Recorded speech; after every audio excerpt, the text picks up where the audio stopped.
the people that are listening to your podcast, they would be a tiny, tiny fraction of the overall number of people in the world that understand this. I've been kind of taking abuse for sharing the never sell your Bitcoin is flawed. If you just carried the math on that forward, it would look like imperialism 3.0. Even if people don't get it yet, the seeds are planted. So relative to the $43 million in today's purchasing power, it turns into infinite purchasing power. Such a fascinating conversation as usual. I wish we had another 2, 3, 5 hours. People who truly understand Bitcoin had an aha moment at some point. For many, it's when they first read the white paper. For others, it's when they read the Bitcoin standard for the first time. For me, I think everything really clicked when I first read The Price of Tomorrow by Jeff Booth. Since then, I've had Jeff on the podcast a number of times, and each time I continue to learn and fall deeper down the Bitcoin rabbit hole. Jeff has been a steady voice, and now we're lucky to have him on the front lines talking to world leaders about adopting a Bitcoin standard and moving entirely to this new and superior system. This conversation with Jeff Booth is mind-blowing, as always, and I deeply encourage you to listen to every word of it. Let's go.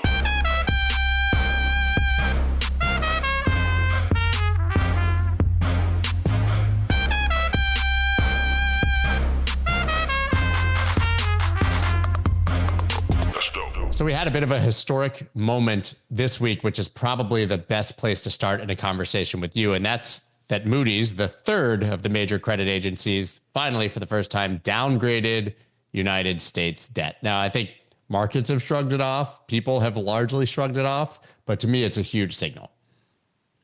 Yeah, I don't know if it's any more signal than anything that's been happening for a long time. It's just you have an exponential debt that from a system of inflation or a credit-based system has to grow exponentially all over the world. And you have the natural state of the free market, exactly the opposite. Natural state of the free market is deflation. So you have these two systems colliding into each other, and one, the natural state of the free market, trying to make prices cheaper for you, forces an exponential rise of debt to try to make prices more expensive. And depending what side of that system you're measuring from, if you're inside that system, measuring everything from inside that system, you're going to be really confused. You're going to think, you're going to constantly think about what's the next thing, what's the next thing, what's the next thing, when it's all the same thing. Right. So it's the same thing I wrote about 6 years ago that would happen for sure, because the centralizing system based on debt had to manipulate money at an ever increasing rate to stop the productivity from flowing to us broadly through the free market. And that had consequences. It had consequences of centralization. It had consequences of everyone measuring in that system, believing that they could fix it from within that system, dividing society. So nothing has changed. We're just further along further down the path of that centralization and exponential debt that's been insolvent for a long time. The only reason we believe in all of the prices from that insolvent system is because we believe nothing can go wrong in it. Having written the book 6 years ago, as you said, obviously talking about The Price of Tomorrow, where are we relative to where you believed we would be on this path now in 2025? Are we further along? Are we less far along? Completely unsustainable? Can it be fixed?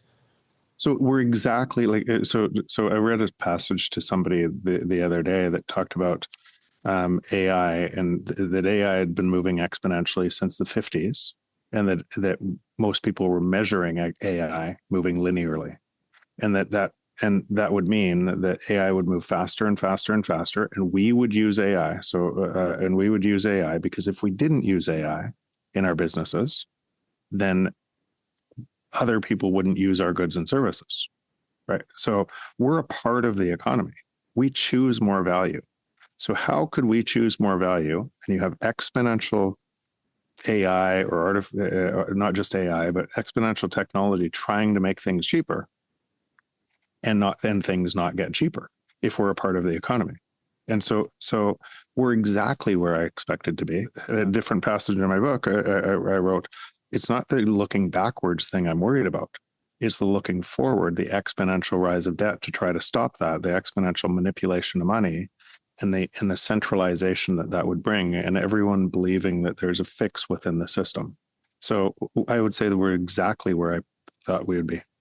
So, I mean, the United States, I'm looking at the debt clock, which is always entertaining to watch how quickly it rises, but 36,873,000,000,000 right now. We're adding it at a faster rate than we ever have in the past. So I think it makes a lot of sense why Moody's would downgrade the debt. But we also, on the other side, have new approaches to dealing with this debt, right? But we finally have a government, I guess you could say, that at least admits it's a problem to some degree. Although now they're talking about tax cuts and less austerity. We haven't heard about Doge as much anymore. Is there any government, I mean, I'm talking specifically about the United States, but is there any way any government can reverse this? Are there even policies at this point that they could begin to adopt that would address this problem? This is the biggest thing. And for the years and years, you hear commentators talking about which snowflake causes the avalanche, right? And everybody is, this snowflake causes, and when does it absolutely collapse everywhere? Now, remember, the US is the strongest country in the world, and they're most solvent out of all the others because they have the de facto currency. And that de facto currency reserve makes sure, because your labor has to be more expensive than other labor, make sure that other labor around the world is cheaper. And so from the Triffin dilemma, that's going to continue to happen under a currency like the US. So it's more stable. US dollar isn't going anywhere anytime soon, right? I mean, everybody's saying, when does the entire thing collapse? It probably doesn't, like they're looking at. There could be a whole bunch of tail events that happen when Japan breaks or Europe breaks or all of these things, but they're kind of tiny little avalanches in the greater game. That system, it's a specific question, and I spent a lot of time on this. Could that system resolve the problem? And how could that system that we measure from, where money is lent into existence and it can't allow deflation, how could it resolve a problem that the free market, the natural state of the free market is deflation? It's impossible, right? They're two different systems. And I would say the biggest challenge for most people's brains, when they measure Bitcoin or when they measure anything, they're measuring everything from within the system, thinking there's a fix in the system. There is no fix in the system because it's incompatible with the natural state of the free market, which is deflation. It means you've never lived in a free market, never lived in a global free market. If you're measuring in Bitcoin, and this is going to be a stretch for people who don't believe it or don't understand it or haven't gone to depth, or traders that are trading all sorts of things inside that system to try to get wealthy, they don't understand that an open, decentralized, secure protocols are winner take all, that is bounded by energy, is pricing the first global free market that's ever existed. The only caveat, nothing else, the only caveat is, can it stay decentralized and secure? Because if it stays decentralized and secure, it doesn't care what I'm saying right now.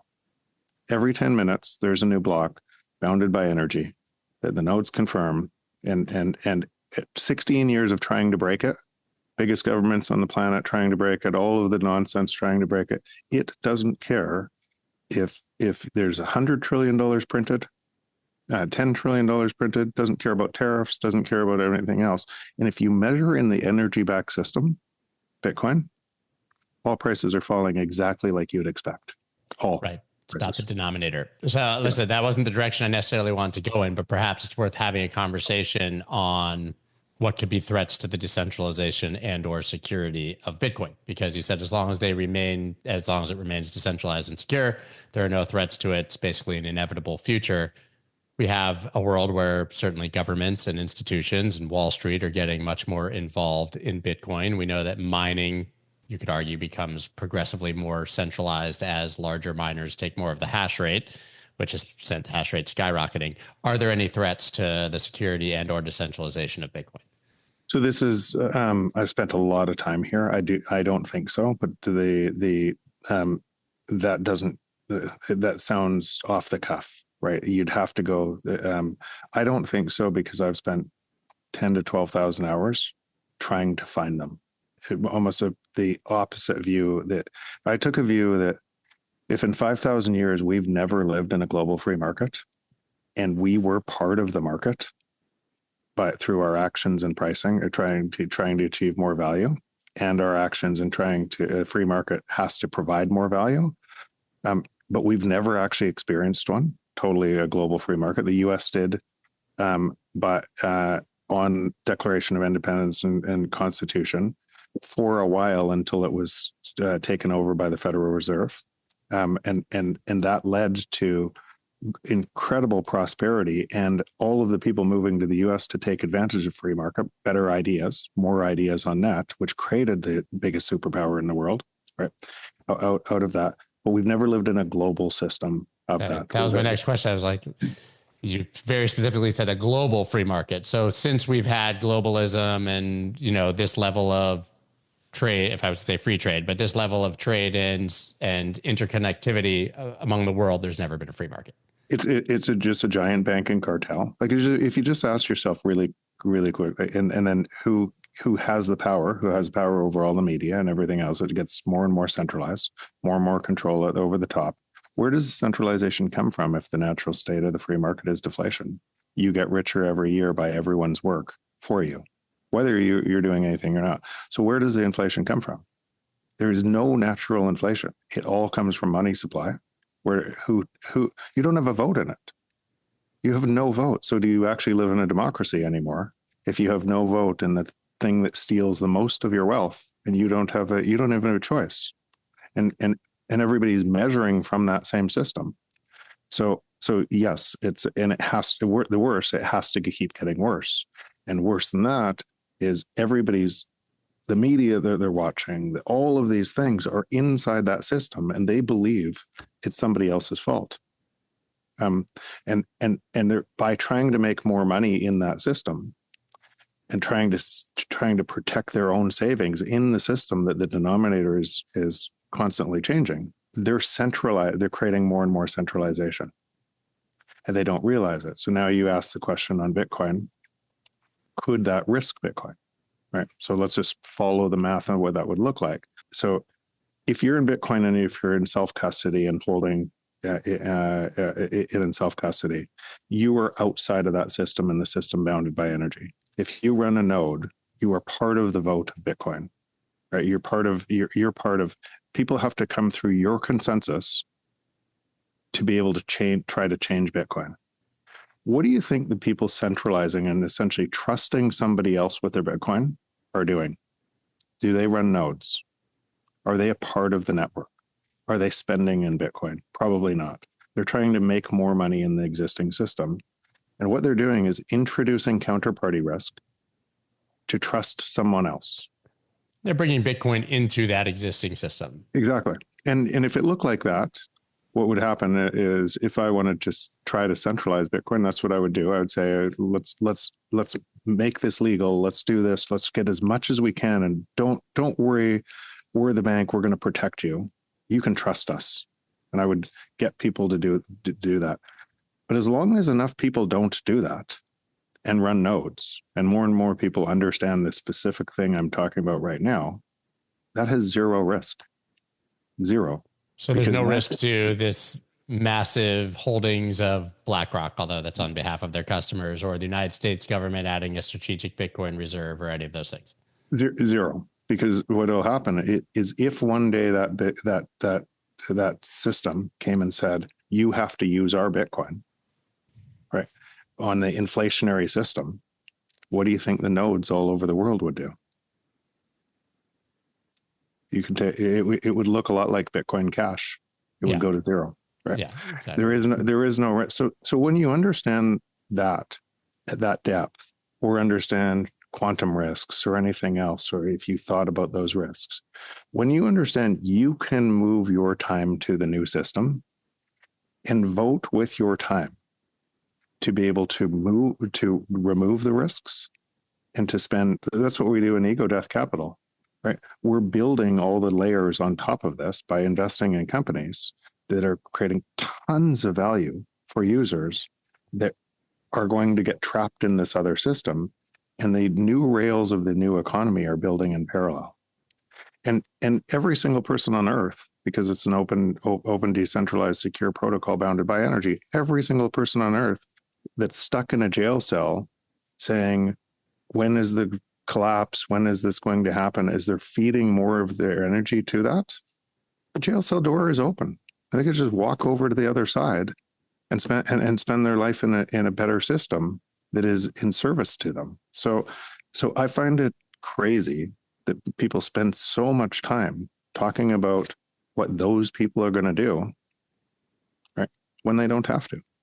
It's interesting because there is this sentiment that if the BlackRocks of the world or the governments get enough Bitcoin that they could control Bitcoin, but that has nothing to do with controlling the network, to your point, which is what actually matters. Yeah. So unless they control all the nodes, which is impossible, and even this podcast, you and I doing this, there's going to be a whole bunch of people that are listening to this podcast that haven't done enough work, and they're going to say, "Oh, that doesn't, no chance," because they haven't done enough work. They haven't actually understood that they contribute to whatever system they want. If they're contributing to a system that they believe prices always go up, and the only reason prices always go up is because of monetary printing, then everything they're doing in that system is taking their power away. But if they believe that, it'll be true for them.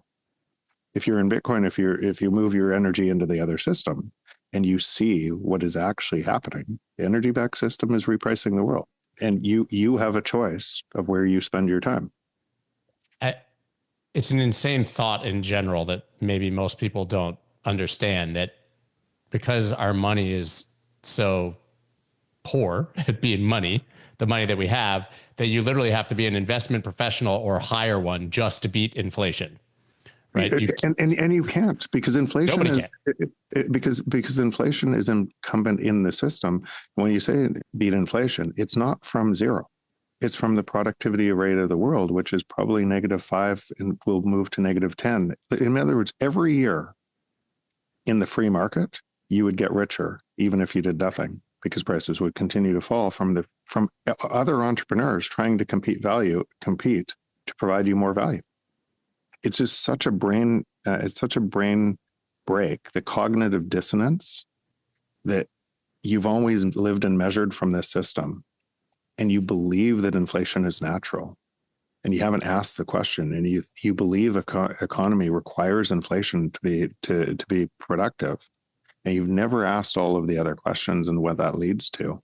That's actually what's so hard. It doesn't say anything about Bitcoin. It says nothing about that. It says something about your brain measuring it. And most people's brains right now, even measuring Bitcoin, are actually converting Bitcoin, the energy backed system, to a piece of paper to measure things. Do you think that Satoshi understood all of this when they created Bitcoin, or do you think that it just ended up being this just perfect solution to this problem? I don't know. When you look at some of the early message boards, when you look at Halfini and talking about what the entire world would be divided by this, so there was definitely some deep thoughts onto this. But when you think about even Satoshi or the discovery of this and how this works to be able to provide this, you have to actually look way further back. You have to look at the cypherpunks in kind of 92. And if you think about the 92, that mailing list that was 70 people in 92, and all of the mistakes, and those people at that time essentially projected the same thing I wrote in my book. And they knew this before I did, right? So those people realized they were technologists, and they realized that technology is going to move faster and faster and faster. And if you're in a control system that is stealing that productivity, you have to remove this money from state, because if you don't, you're going to be in an Orwellian state-controlled system. Those 70-odd people that were originally on the mailing list trying to move cryptography into the public field, and the Cypherpunk Manifesto, and all of these things, there were a ton of different failures along the way. Right. So tons of failures. The failures instructed what might succeed. So it was the failures actually were critical to Satoshi's genius, right? He added certain things together, proof of work, this difficulty algorithm and a bunch of different things to then create it. People think, oh, it's just created out of it. It was all of these things for 20 years that then it defined, just like the free market works in anything, right? You like try, fail, and then more and more people see what the insight is and then build on top of it. So if you kind of said you have two systems or anything, what ends up happening in a market is, as a market gets worse and worse and more co-opted, or more a monopoly takes most of the market, the free market attacks it everywhere. And so it starts off really small with ideas in our head that say, this is a terrible future. And then it grows. And so if you just thought about that 70 something people in 92 to where we are now in the free market, and how many people are actually know what I know and are building in Bitcoin. And I'm not talking about the people that are trading in Bitcoin.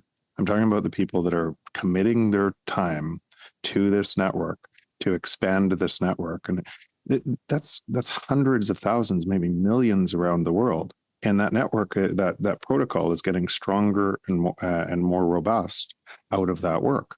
And that investment capital, like I said, in our fund too, that investment capital is racing into this to build profitable companies that are denominating their balance sheets in Bitcoin by providing value. It's totally logical where the market would go. I want to talk about the idea of never sell your Bitcoin, because as you mentioned before, in a true free market, and if you opt out of the legacy system into the Bitcoin system, it obviously requires spending. You mentioned that specifically. Obviously, if you want Bitcoin to be in circulation, if you want it to be in money, it requires somebody to sell sometimes, or to use it for some sort of economic purpose. But we kind of also have the cult of never sell. How do those two things kind of square together? The never sell cult is likely the people that would centralize. And right, because I spend in it every day. I know it's growing so fast as spending around the world. And I've been to tons of communities all over the world that have completely circular economies that are outside of control of anything else. And nobody even knows they exist, and they're because they haven't been to these communities. It is, you could simplify the entire thing and you could say, if Bitcoin isn't used as a currency, it will fail for sure. Because what does that mean? It means you're in the inflationary system, and you're still in there, and that inflationary system has to steal more from you forever, right? And that would centralize Bitcoin if it looked like that.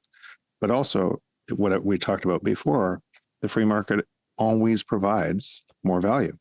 So as you understand what I just described, and I would venture to say the majority don't, right?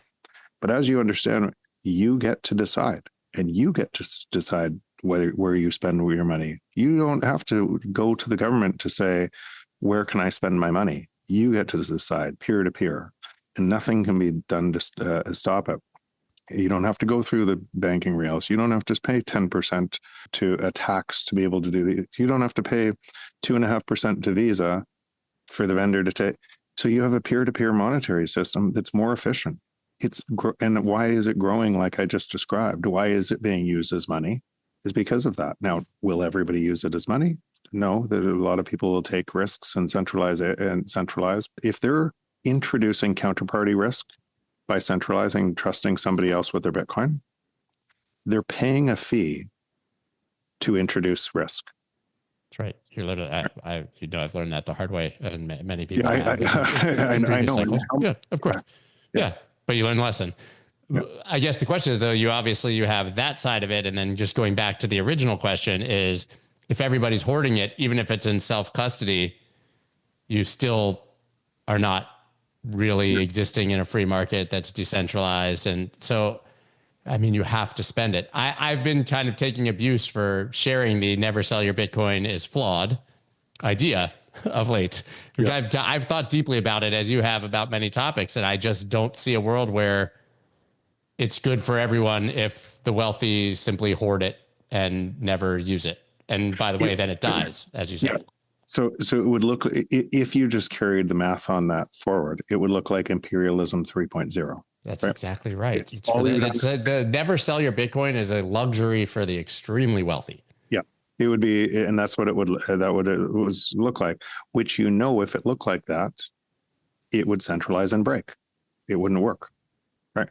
And everyone's welcome to do whatever they want, but you can so easily today spend and replace. Well, if you're also saying, listen, if you're spending in Bitcoin, but also receiving Bitcoin for services and goods, it's a circular economy. That's the point. And again, what does that do? So people are so worried that when I said the jail door, they're yelling at the government. The government's getting bigger. I'm so worried. They're in that control system, yelling at the jailer and saying it's their fault. I'm so scared, but the door's open. They could just go. They could just move their time. And what do they do by them moving their time into the circular economy? They reduce the ability of that impact. They remove the thing they're most worried about. They don't have to participate in the rigged game. And that's the craziest thing. Everybody thinks it's somebody else, and it's them. Their time in the rigged game, their time trading, trying all of the nonsense that they're doing, trying to get enough money in the rigged game, measured in the rigged currency, is contributing to the thing they most fear. And they don't have to. They can just move their time, move their energy into the other system, and their life gets easier and easier and easier. And it doesn't matter what the rigged game does. Because you've opted out entirely. You're in Canada. I'm in the United States. Yeah. You say that you spend Bitcoin every day. I also have become a fan, although it's taken some discipline to actually use it and not hoard it like Scrooge McDuck with the gold vault. But you listen, you do understand that when the loudest voices scream, never sell your Bitcoin. And I'm not begrudging that attitude from them. It becomes almost dogmatic. You feel an actual deep level of guilt at a certain point for spending or using or daring to sell your Bitcoin because you've, violated the number one dogmatic axiom of the community, right? But let's say that you've crossed that chasm and you understand that you need to actually utilize your Bitcoin for it to exist and to be successful. Can you live your entire life now in Bitcoin in a country like Canada or the United States? Are there ways without, I don't think so, because even when I've looked at the most creative ways to pay your mortgage or something in Bitcoin, it's really difficult and clunky. Yeah. So I know a very small number of people in Canada that do. And by doing so, they're actually creating more value because there's such leaders there. And what is it? Again, what is the free market value? As you're doing this, you're creating all sorts of, wait, how are you doing that? How are you doing that? And so many people that don't know, they're stuck over here. That how are you doing it provides value. So I'm not that far yet because but I know people that are completely outside of the system, and I'm trying to move more. But they're using it's like they're buying gift cards and debit cards. It's very clunky, and it almost touches on being a part of the other system just to say you kind of did it because you're still ending up in some way on a rail that is tied to the other system. So here's the thing. I remember specifically in the late 90s, specifically when people tried to move all of their purchases to Amazon. It looked exactly the same. I remember certain friends that said, I'm going to try this because this is where the world's going. I'm just going to be early. And I remember a friend who built a house on Amazon, and it was the late 90s or early 2000s, and try to find everything you need for a house on Amazon at that time. It was clunky. What happened, and so you can see most people. This is just you're early in a protocol. Yeah. Yeah. So it's just a matter of being early. That makes perfect sense. Now between a YouTube video and probably one bulk order on Amazon, you could have a house delivered. Yeah. Yeah. Now, exactly. And now it looks totally different. Yeah. So, interestingly, I think a lot of people have pointed out the idea that Bitcoin obviously is the killer app. It's money, but in the rest of crypto, which I know is not something you deeply explore, the only killer app has been stablecoins, which I think ironically, as Bitcoiners or blockchain enthusiasts, is just faster, cheaper dollars, right? What is a stable coin? Like, what is a stable coin? It's a guaranteed loss coin against Bitcoin. Where does it get its stability? I mean, it gets its stability by pegging to the US dollar, which loses value to Bitcoin, right? So it's a guaranteed loss coin. If that would be a really great game if you could create something that to convince people you have a stable coin, right? Say it what it actually is. It's a guaranteed loss coin. But let's say for now, if you're trying to exist only in blockchain-based technologies. Okay, there's a lot of people who say Bitcoin is for saving and fiat is for spending, right? And I think that maybe is a reasonable place when you're not in a world yet where you can exist entirely in Bitcoin. Do stablecoins solve a problem there, or do you see them as a bigger risk moving forward than the benefits they provide? So I understand why the cognitive dissonance, what we're talking about, is hard to understand for around the world. Around the world, the US dollar is the strongest currency. So people will take their currency and say, no, I need a US dollar.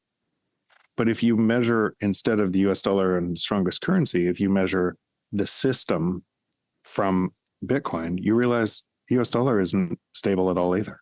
It's an inflationary currency. It's a fiat currency. So relative stability compared to all the other broken currencies, it looks great. It's the best dirty shirt in the laundry, right? But relative to Bitcoin, it's terrible. What would that lead to? It would lead to a whole bunch of people believing it's safe. Just like if you're not in Bitcoin, if you're not in Bitcoin and so for the last 14 years, you have a 45% IRR against the existing system if you just hold Bitcoin. But if you're not in Bitcoin and you have an IRR on your house of 6%, you believe you're doing relatively great compared to the people who don't, right? Because they don't have the money in real estate, they have the money in cash, and they're losing that value per year. And your relative value, you think you're doing great, but when you measure it against Bitcoin, you're losing 39% a year. So that's what's happening and so people believe and there's a belief that, and for them, it'll be true. They'll save in a stable coin. It'll be better than their existing currency. Yeah, it's all relative. And it'll lose a ton of value to Bitcoin. All of these things are determined because we are the market. And our beliefs inform the market. This energy-backed system doesn't care about your beliefs. You should, but it doesn't care. It doesn't care whether you believe it's great. It doesn't care whether you want it or not. It's imposing the first global free market that has ever existed. It's imposing it. It doesn't care.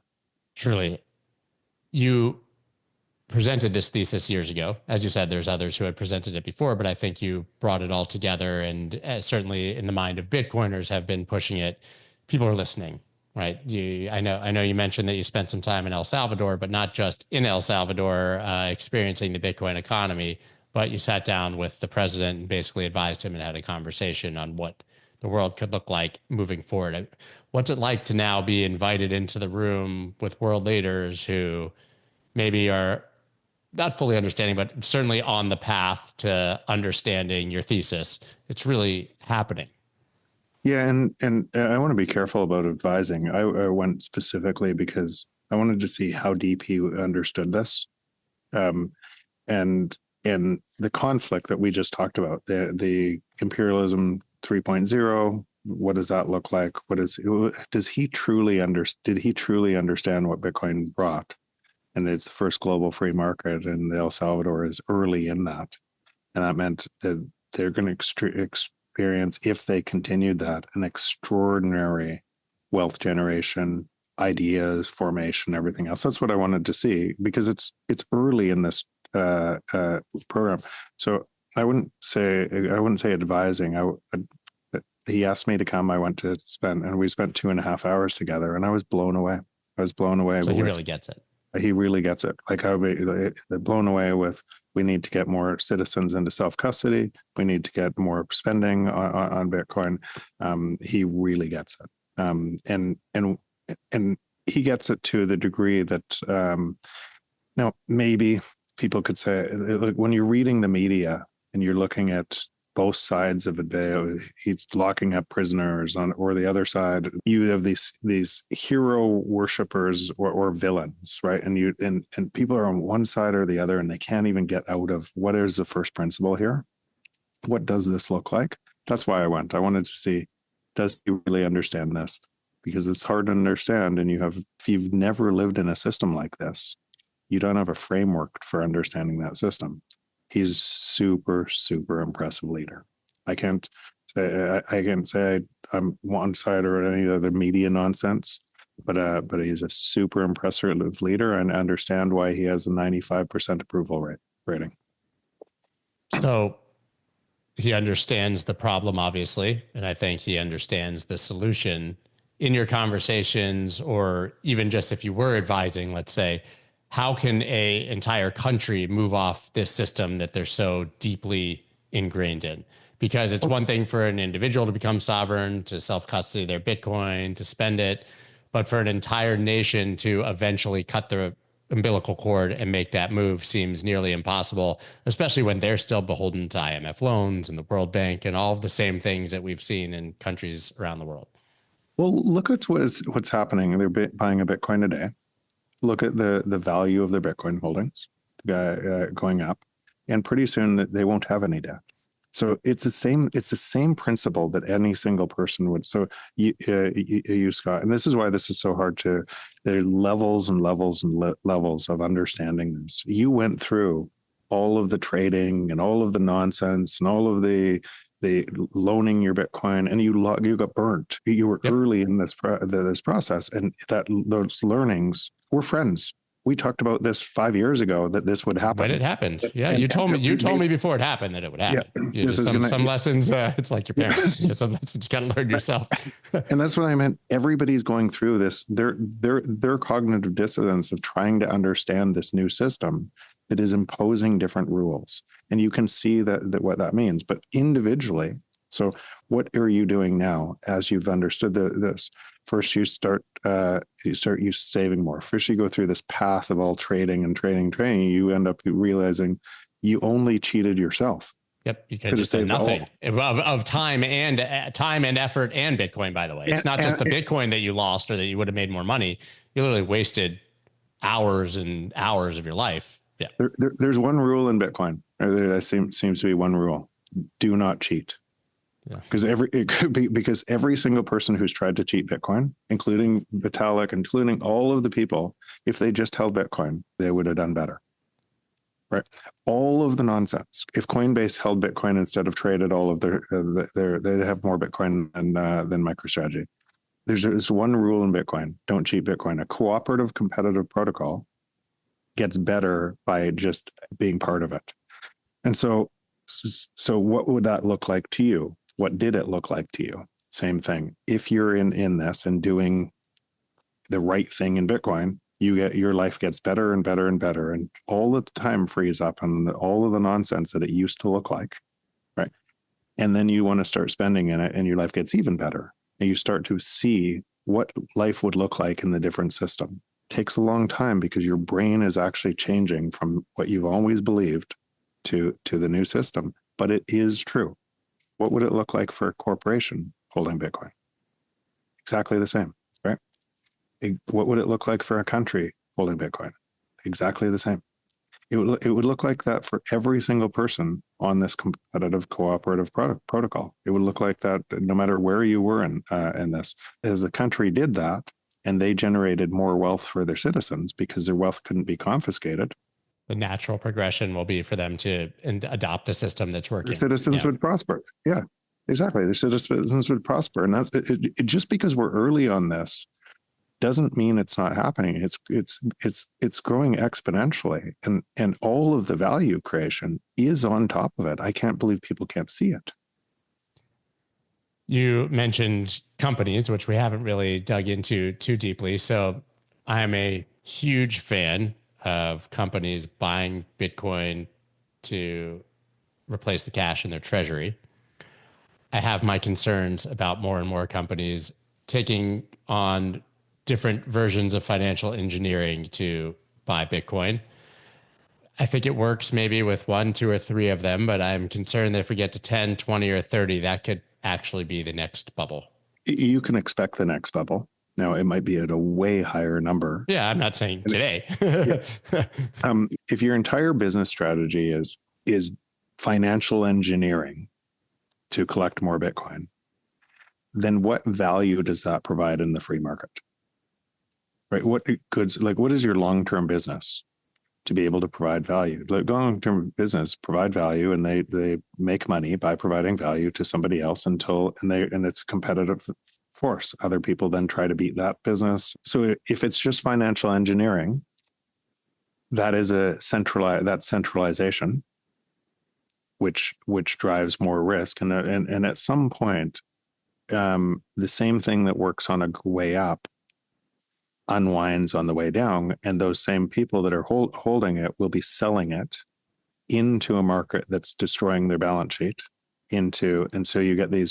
Now, these numbers might blow people away from where we are today because we haven't even started the bubble yet, right? We're not close to that. And then in that world, there will be some people that really understand this, and they'll do extraordinarily well. And there would be a whole bunch of latecomers that get destroyed. That's exactly my point. So I've been, once again, I'm pretty vocal about this. And so I've taken some criticism from people who are doing it now, or who are close to those who are doing it now, or deeply believe in it. And I make it pretty clear. I think that the entities who are doing it now have edge, at least some, but it's going to be the 50th and 60th and 70th ones who at the very top of a bubble decide that this is their strategy and basically are operating a poorly constructed hedge fund that they, brand as a Bitcoin treasury company. And so listen, I'm not saying that that's going to be the end of Bitcoin, or it's going to be the thing that creates the top. My bigger concern is that if Bitcoin draws down 40% at some point, which it generally always does, that becomes 60 or 70% when they puke at the bottom and cause sort of the liquidation cascade. Because at the end of the day, they're adding leverage to a system that doesn't need it. Yeah, you said the same thing happened in mining. When you said centralization of mining before, that doesn't happen because free market. Because they just lose. It's a really costly to be a miner, and all of the new equipment favors the new entrant. And so does a lower energy cost all around the world. So you can't centralize mining; it's impossible, right? So it's ridiculous to even think so. But as that has happened before, and as those people got offside in bubbles before, they were puking. I'm on the board of Core Scientific. It went bankrupt, right? Yeah. I went on the board after the bankruptcy. Yeah. I mean, it's an incredible company that's now pivoted to HPC out of these assets. Incredible company, but it went bankrupt for the very same reason you're talking about, and just like people went bankrupt in 2006 because they thought real estate never goes down. Yep. Right. And I mean, those companies, they top ticked the equipment at the top, at the worst possible time, at the worst possible price. I mean, you're buying $20,000 miners that were worth $2,000 18 months later. Yeah, exactly. And it takes that long to get them online. So getting them online when they're already worthless. And your entire balance sheet is Bitcoin, and it's drawn down 80%. And you're part of the drawdown because you're having to sell it to be able to pay for the miners that you overpaid for.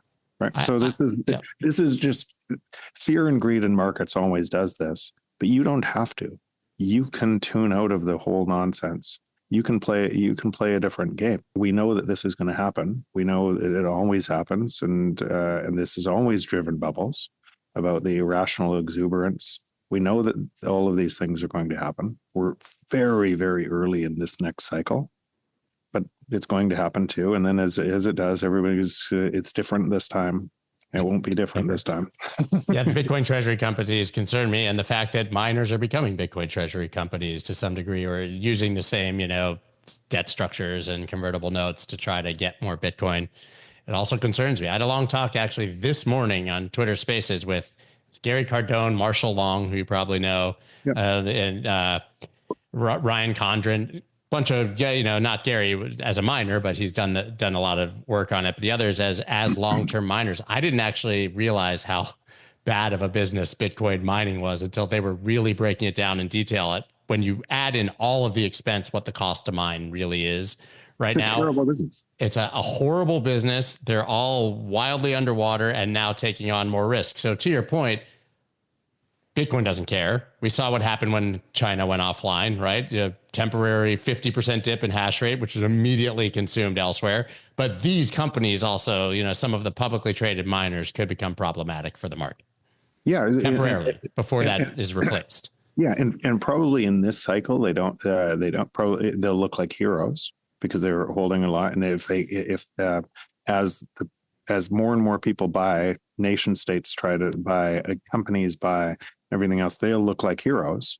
It'll be sometime in the next cycle likely that the hero turns to zero. Well, that's what happened with Core Scientific. They were heroes in the last cycle. They bought, but the decisions they made at the top of the bull market were the killers for the beginning of the next sort of cycle, which is completely normal. And what ends up happening in these cycles is all the strong hands that know this, all of the weak hands, they get flushed out every time, constantly, every time, in every market.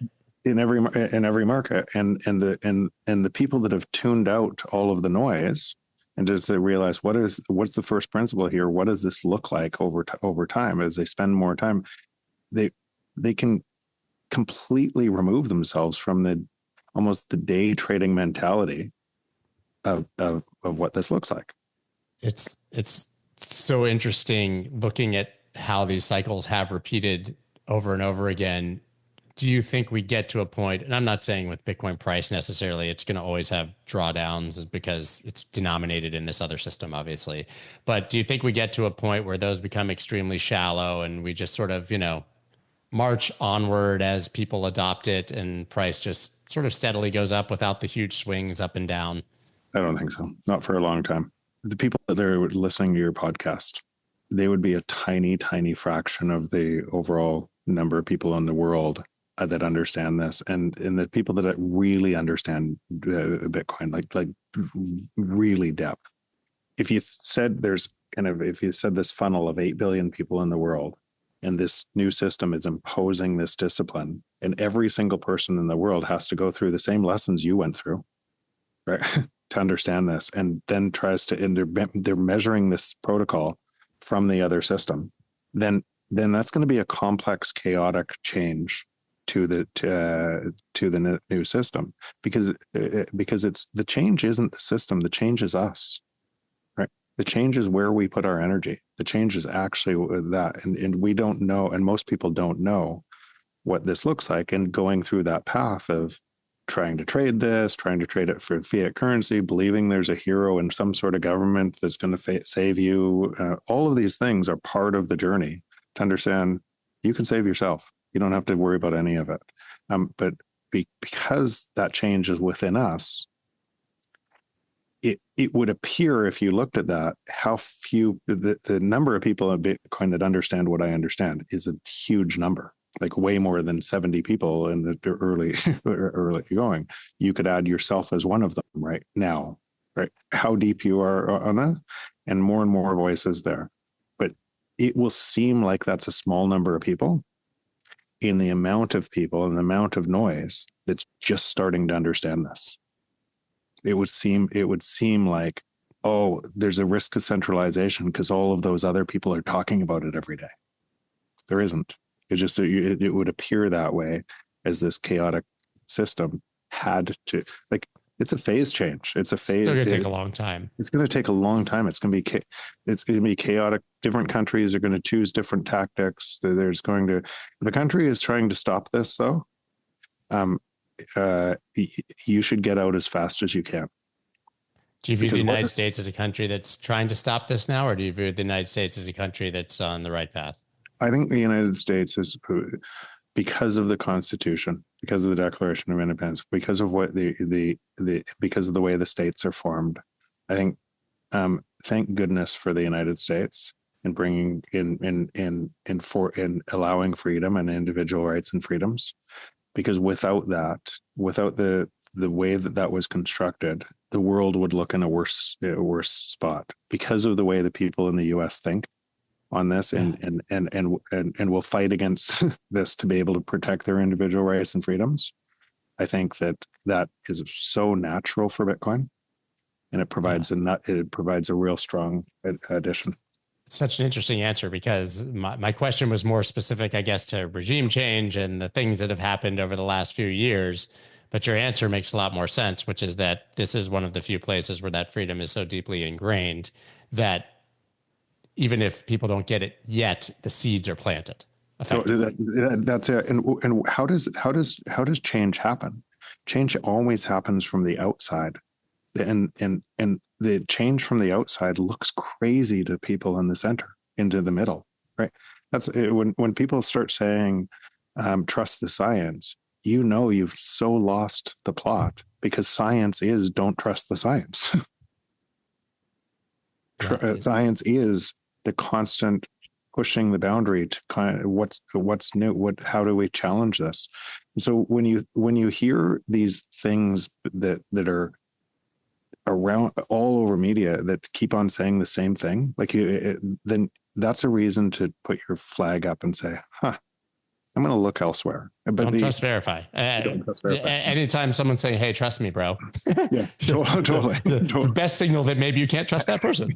Yeah. Or whether they even know it or not, to be fair. But I think, that's really true. So obviously you have ego death. We've talked about it a bit, but you made a very conscious decision years ago that not only were you going to denominate your life in Bitcoin, opt out, participate in that system strictly as a Bitcoiner, but you wanted to be deeply invested and on the forefront of what's being built around that economy. Yeah. Last time we had a conversation, actually, I wish it had been on camera, because you and I spent 10 or 15 minutes afterwards with you showing me Fedimint. We were deep in the app. Whoa, my camera just did something strange with my hands. I think the app just got us. And it was just fascinating, right? What could be done. And even me, who's pretty much on top of the trends and understands, I wasn't quite aware of just how deep what's being built goes. There's a long-winded way of saying, since you're on the edge here of what's being built, what's most exciting to you right now? Yeah. So some of what people believe versus what's actually happening. So there's a broad belief, maybe not in crypto or Bitcoin, but that this can't be used as payment mechanism, or there's no privacy or anything else. And it's already been solved, and it's scaling around the world. And so it is a payment mechanism that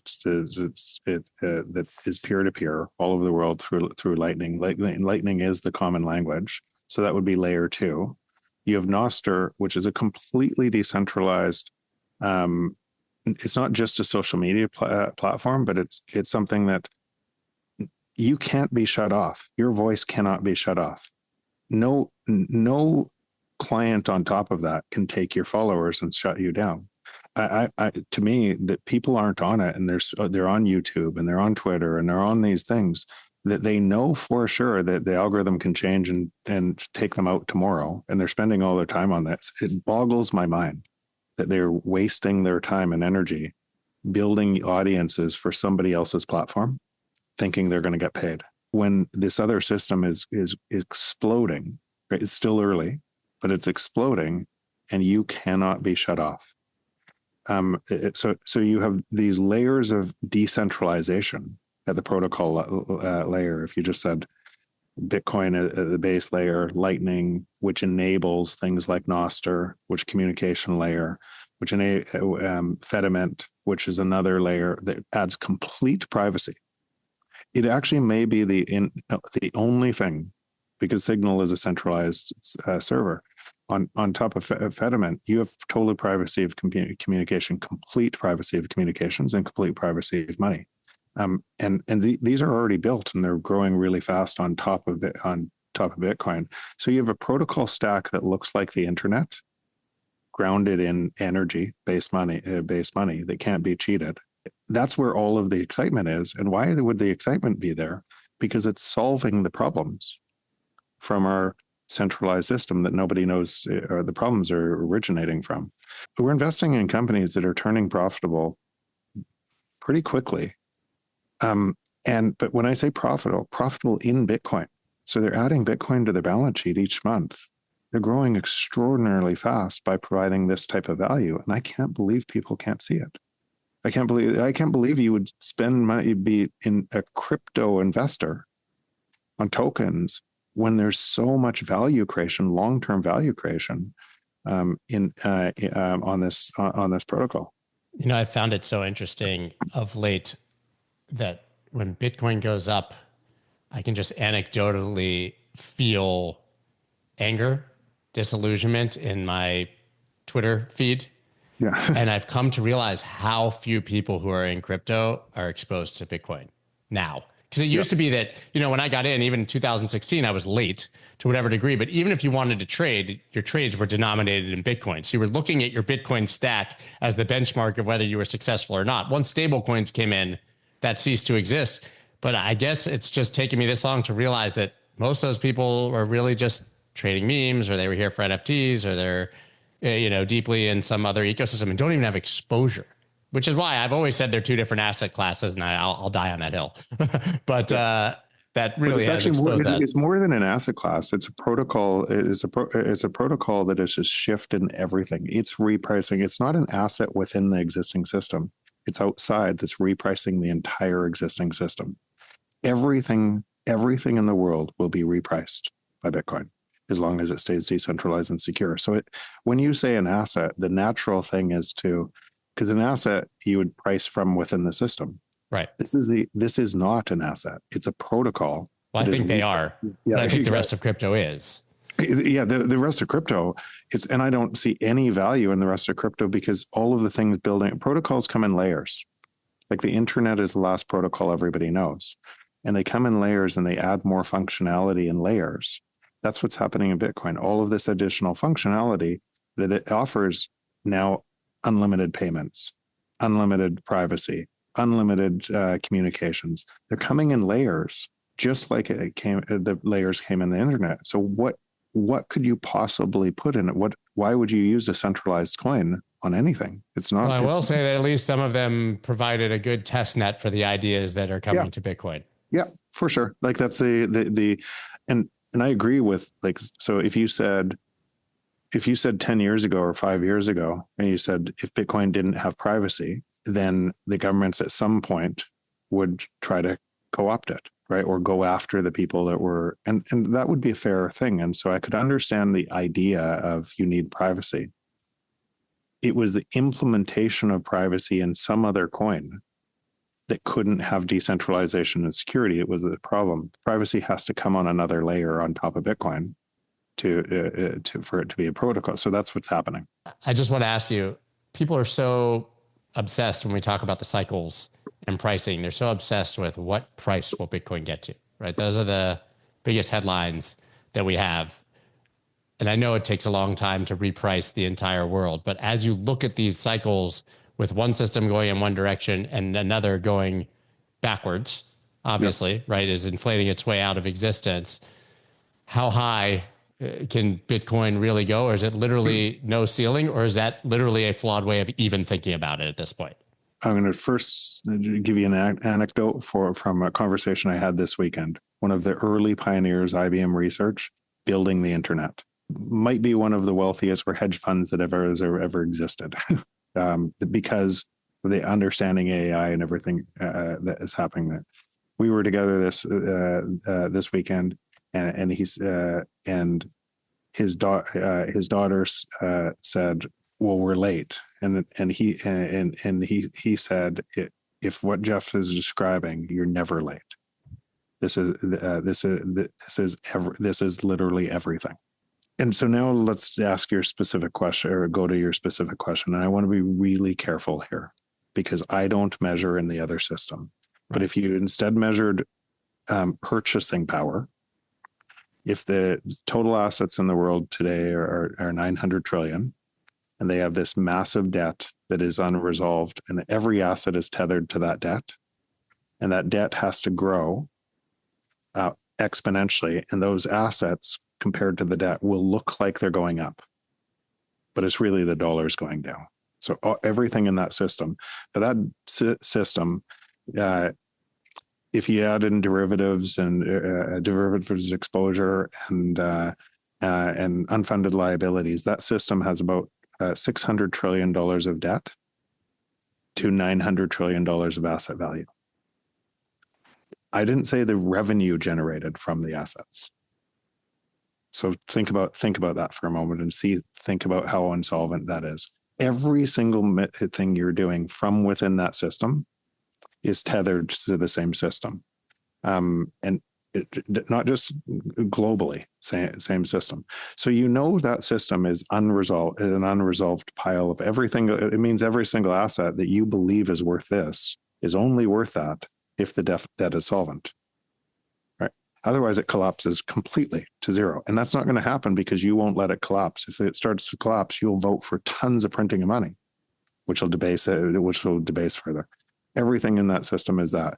So if you divide, and I'm just doing a proxy, but because we spend like we can because of our assets too. But if you divide 900 trillion by 21 million, you get about 43 million per coin. That's the purchasing power today of Bitcoin, as long as it stays decentralized and secure. It will reprice that entire thing as long as it stays decentralized and secure. You can spend as much time on that. You should spend time. How do I make sure that it stays decentralized and secure? But that is the purchasing power today in today's dollars of that. But it's way more than that, because what does the free market do? What does free market today? Artificial intelligence, as it moves to robots, as more people contribute to a free market, prices fall faster. So relative to the $43 million in today's purchasing power, it turns into infinite purchasing power. So 43 million. But again, please don't put that in a title, because what people do is it just turns into clickbait. I'm talking purchasing power. Yeah. And that purchasing power of $43 million today for one Bitcoin turns into infinite purchasing power. The only caveat is, does it stay decentralized and secure? So all of your work should be, does it stay decentralized? So run a node, self-custody. People need to start participating. That's the moral of the story. Exactly. Learn how you, by your actions, you ensure that it stays decentralized and secure, and nobody can stop you from your actions. Such a fascinating conversation as usual. I wish we had another 2, 3, 5 hours. We will in time, my friend. With time, we're operating on a low time preference, so eventually we'll get there. Jeff, thank you so much for your perspective. As always, I'm glad that we still have you on the front lines, and that the Bukeles of the world are giving you a call to have a conversation, because I still think that we're at sub 1% of 1% of people truly understanding what you're saying.